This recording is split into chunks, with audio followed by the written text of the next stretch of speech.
Welcome back sa ating mga balitang basketball. Ngayon ating pag-uusapan ng mabilisan itong patungkol kay Michael Porter Jr. ng Nets at kay Cam Johnson sa Denver Nuggets. Marami kasi rito ang nagsasabi na medyo mataas ang hype kay Johnson.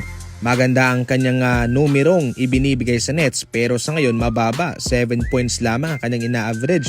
Samantalang itong si Michael Porter Jr. daw ay nag-aala star player na sa Brooklyn Nets. Eto kasi ang real talk dito mga idol Sa totoo lang ay nakadepende po yan sa papel ng isang player. Oo, itong si Johnson, desente ang kanyang numero sa Brooklyn Nets. Pero ngayon sa Nuggets, 7 points na lamang ang kanyang ina-average.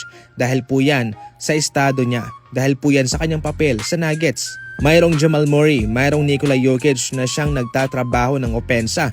Kaya hindi niya na kinakailangan na pumuntos pa ng ganyang kalaking numero. Bali gagawa na lamang siya ng maliliit na bagay.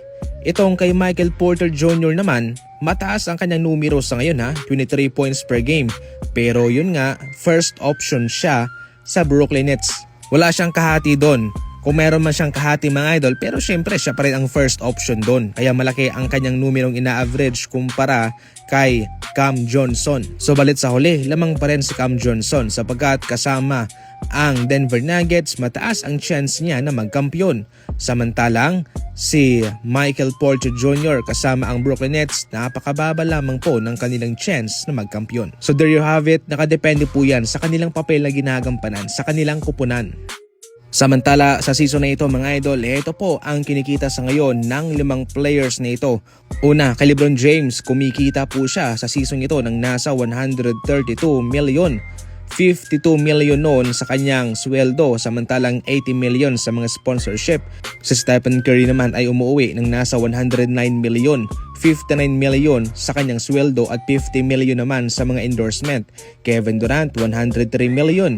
53 million galing sa kanyang sweldo. 50 million naman sa kanyang endorsement.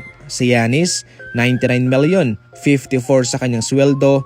45 million naman sa kanyang endorsement. Si Jason Tatum 72 million, 54 million sa kanyang sweldo at 18 million sa endorsement. Definitely ay walang kahirapan na para sa kanila sapagkat kahit na dumating man yung araw na sila ay magretiro, mayroon pa ring perang pumapasok sa kanila. Endorsement, sponsorship at sa mga investment. Samantala, eto naman, magandang balita po ito. Stephen Curry and Al Horford parehong questionable sa kanilang laban versus Indiana Pacers mga idol. Questionable, ibig sabihin nun ay mayroong malaking chance na sila ay makapaglalaro. Medyo gumanda na itong pakiramdam na Stephen Curry sa kanyang lagnat at kailangan po ng Golden State Warriors ang kanyang presensya para sila ay makabangon na sa mga masalimuot na mga pagkatalong ito. Napaka-importante pa rin po talaga ng kanyang presensya para sa Golden State Warriors. Si Jimmy Butler ay nahihirapan din po siya. Kaya sa ngayon mga idol, isa itong magandang balita para sa mga fans ng Golden State sapagkat makakalaro na si Stephen Curry.